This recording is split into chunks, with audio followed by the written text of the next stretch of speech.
और जब उनके पास अल्लाह की ओर से एक रसूल आया जिससे उस भविष्यवाणी की पुष्टि हो रही है जो उनके पास थी, तो उनके एक गिरोह ने, जिन्हें किताब मिली थी, अल्लाह की किताब को अपने पीठ पीछे डाल दिया, मानो वे कुछ जानते ही नहीं।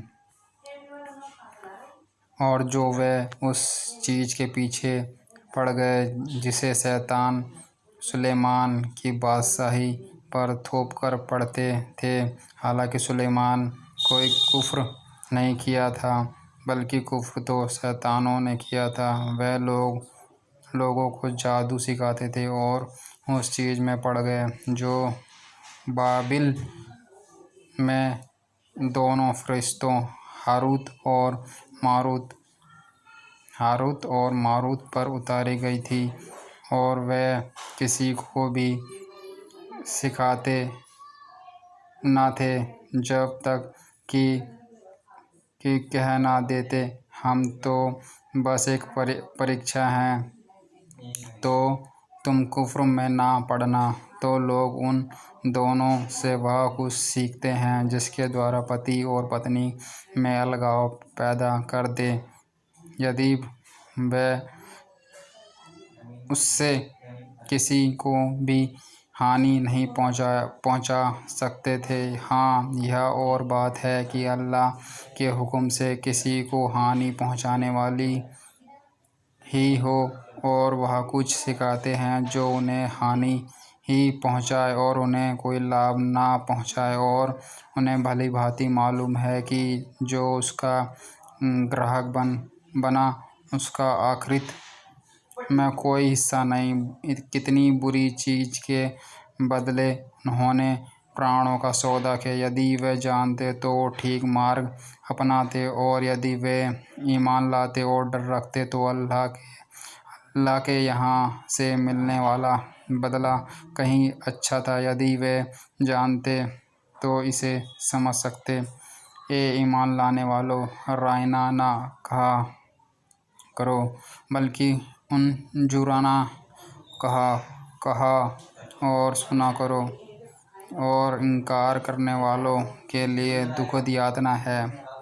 इनकार करने वाले नहीं चाहते, ना किताब वाले और ना मुशरिक बहुदेववादी, कि तुम्हारे रब की ओर से तुम पर कोई भलाई उतरे। हालांकि अल्लाह जिसे चाहे अपनी दयालुता के लिए खास कर ले। अल्लाह बड़ा अनुग्रह करने वाला है। ये बहुदेववादी तो हिंदुओं के लिए बोला जाता है ना।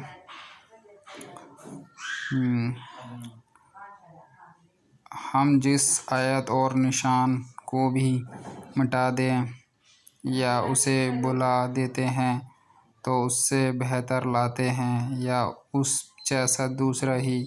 क्या तुम नहीं जानते हो कि अल्लाह को हर चीज़ का सामर्थ्य प्राप्त है? क्या तुम नहीं जानते कि आकाशों और धरती का राज्य अल्लाह ही का है, और अल्लाह से हटकर ना तुम्हारा कोई मित्र है और ना सहायक। ए ईमान वालों, तुम अपने रसूल के आदर का ध्यान रखो, या तुम चाहते हो कि अपने रसूल से उसी प्रकार से प्रसन्न और बात करो जिस प्रकार इससे पहले मूसा से बात की गई है। हालांकि जिस व्यक्ति ने ईमान के बदले इनकार की नीति अपनाई तो वह सीधे रास्ते से भटक गया। बहुत से किताब वाले अपने भीतर की ईर्ष्या से चाहते हैं कि किसी प्रकार वे तुम्हारे ईमान लाने के बाद फेर कर तुम्हें इनकार कर देने वाला बना दे। यदि सत्य उन पर प्रकट हो चुका है तो तुम दरगुजर क्षमा से काम लो और जाने दो यहाँ तक कि अल्लाह अपना फैसला लागू ना कर दे। निसंदेह अल्लाह को हर चीज़ का सामर्थ्य प्राप्त है। और नमाज कायम करो और ज़कात दो, और तुम स्वयं अपने लिए जो भलाई भी पेश करोगे उसे अल्लाह के यहाँ मौजूद पाओगे। निसंदेह जो कुछ तुम करते हो अल्लाह उसे देख रहा है। और उनका कहना है कि कोई व्यक्ति जन्नत में प्रवेश नहीं करता सिवाय उससे जो यहूदी है या ईसाई है। ये उनकी अपनी निराधार कामनाएं हैं। कहो, यदि तुम सच्चे हो तो अपने प्रमाण पेश करो। इसमें यहूदी और ईसाइयों का जिक्र है कुरान में, और हिंदुओं बहुदेवी देवताओं वाले हिंदुओं का भी जिक्र है कुरान में। तो यानी ये इन सब से पहले आ चुके थे, इस्लाम से पहले ये चीज़ें, ये धर्म आ चुके थे, है ना।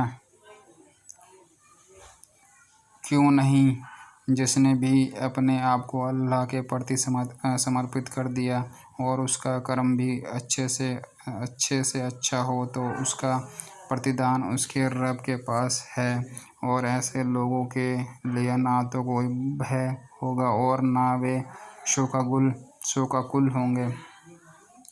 यहूदियों ने कहा, ईसाइयों की कोई बुनियाद नहीं, और ईसाइयों ने कहा यहूदियों की कोई बुनियाद नहीं, हालांकि वे किताब का पाठ करते हैं। इसी तरह की बात उन्होंने भी कही जो ज्ञान से वंचित है। तो अल्लाह क़यामत के दिन उनके बीच उस चीज़ के विषय में निर्णय कर देगा जिसके विषय में वे विभेद कर रहे हैं। और उससे बढ़कर अत्याचारी और कौन होगा जिसने अल्लाह की मस्जिदों को उसके नाम के स्मरण से वंचित रखा और उन्हें उजाड़ने का उतारू रहा। ऐसे लोग को तो बस डरते हुए ही प्रवेश करना चाहिए था।